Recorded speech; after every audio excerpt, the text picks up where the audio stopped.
नमस्कार दोस्तों, मैं साहिल गिरधर सबके बोल चैनल पर आप सभी दर्शकों का स्वागत करते हैं। आज हम जोगेंद्र जी के पास आए हैं। आइए चरखी दादरी के विभिन्न मुद्दों को लेकर उनसे आज चर्चा करते हैं। तो चलिए जोगेंद्र जी से हम चर्चा करते हैं। जोगेंद्र जी, जो पानी की पीने के पानी की जो दादरी शहर में समस्या आ रही है उसको लेकर आप क्या कुछ कहना चाहेंगे, बताइए।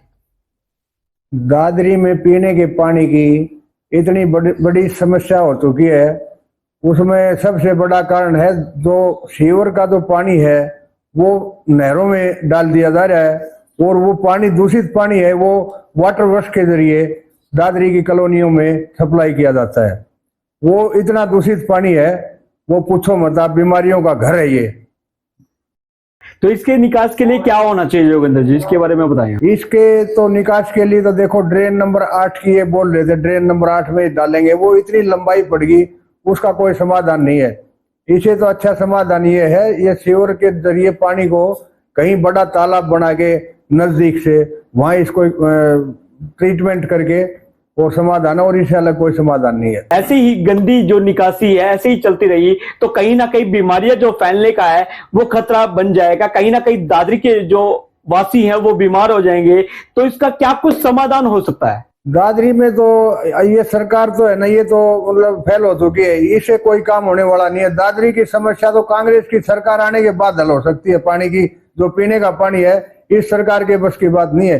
इनका तो पोर्टल सरकार है, सब ने पोर्टल के ऊपर चला रही है, और कोई इसका एजेंडा नहीं है। दादरी की जनता बेहद दुखी हो चुकी है, और इन्होंने इस जनता से कोई मतलब नहीं। ये अपना पेट भर रहे हैं, और भ्रष्ट सरकार है, इसे छुटकारा मिलेगा तभी दादरी की पानी की समस्या दूर होगी। तो जोगेंद्र जी, मेरा अगला सवाल आता है, युवाओं के लिए आपकी सरकार ने क्या सोचा? युवाओं के लिए क्या कुछ किया जाएगा, बताइए। युवाओं के लिए हमारी सरकार ने एक तो ये पोर्टल के जरिए जो ये ऑनलाइन जो ये नौकरियां दे रहे हैं, बोल रहे हैं आग भाई हम कौशल के तहत भर रहे हैं, जो बढ़िया नौकरी थी वो नौकरियां तो ये गुजरात वगैरह की बड़े बड़ी जो स्टेट है अपने उनको दे रहे हैं। हमारे युवा बेरोजगार हैं।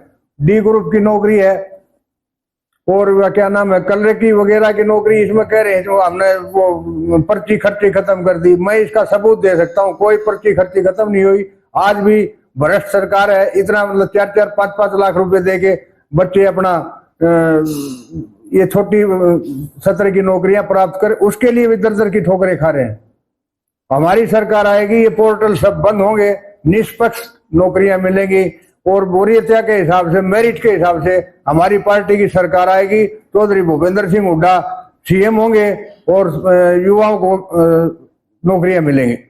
जोगेंद्र जी, मेरा अगला सवाल आता है, हर एक सरकारी महकमा हड़ताल पर जा रहा है, इसका कारण क्या है? इसका क्या कुछ समाधान निकल सकता है, बताइए आप। सरकारी जो कर्मचारी हैं उनकी सरकार की तरफ से मैं बता रहा हूँ, ये सरकार जो है ना, बड़े बड़े जैसे ये कमाई के जो महकमे है ना, वहां इन्होंने कौशल रोजगार के जो कर्मचारी, कौशल के तहत जो कर्मचारी हैं उनको बैठा दिया गया इन सीटों पर, और जो राइट बनता है जो पक्का कर्मचारी है उसका।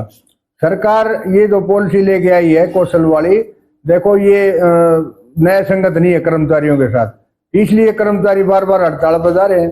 कर्मचारियों की के साथ न्याय की बात जब सरकार की बात आती है तो सरकार पीछे हटती है। सरकार को चाहिए उनको बैठ के समाधान करे, भाई जो स्थायी कर्मचारी है उसको अच्छी पोस्ट पर बैठाएं, बाकी कौशल वाले अपना कौशल वाली जगह बैठे। जोगेंद्र जी, मेरा अगला सवाल आता है तीसरा, किसान इतने परेशान क्यों हैं, इसका कारण क्या है मुख्य, बताइए आप।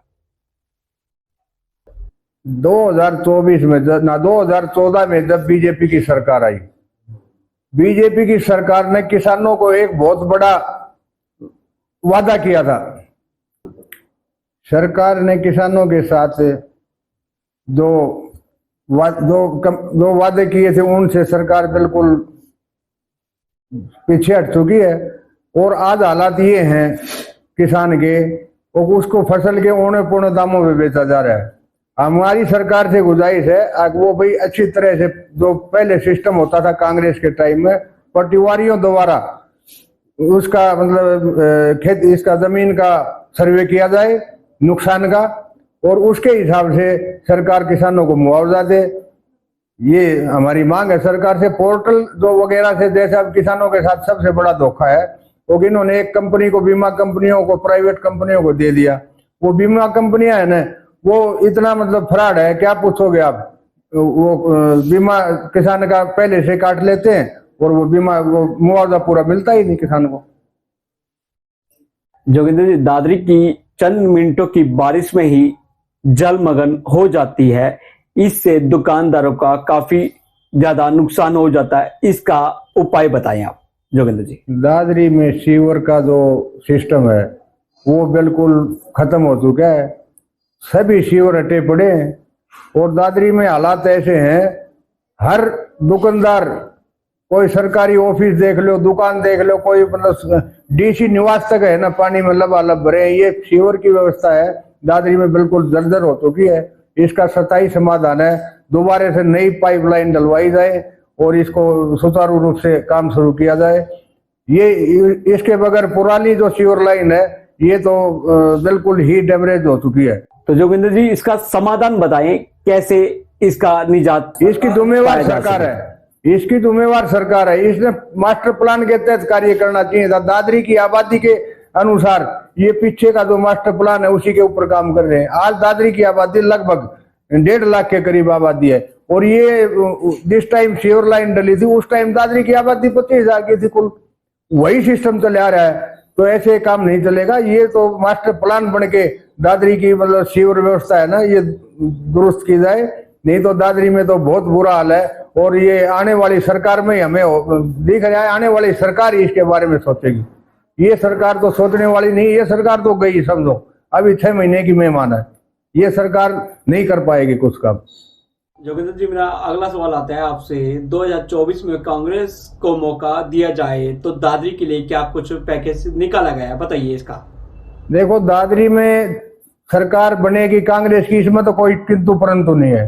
दादरी में कांग्रेस की सरकार बनने के बाद सबसे पहला तो सीवर का जो काम है ना वो हम यहाँ दादरी में जो हमारी कांग्रेस पार्टी की तरफ से भावी जो विधायक है मनीषा सांगवान जी, उनके प्रयास ये है, पहला काम मनीषा जी का ये होगा कि दादरी में सीवर का जो व्यवस्था है सबसे पहला काम सीवर का होगा। और दूसरा महिला कॉलेज है, वो महिलाओं को यहाँ हमारे भिवानी महेंद्रगढ़ रोड तक जाना पड़ता है।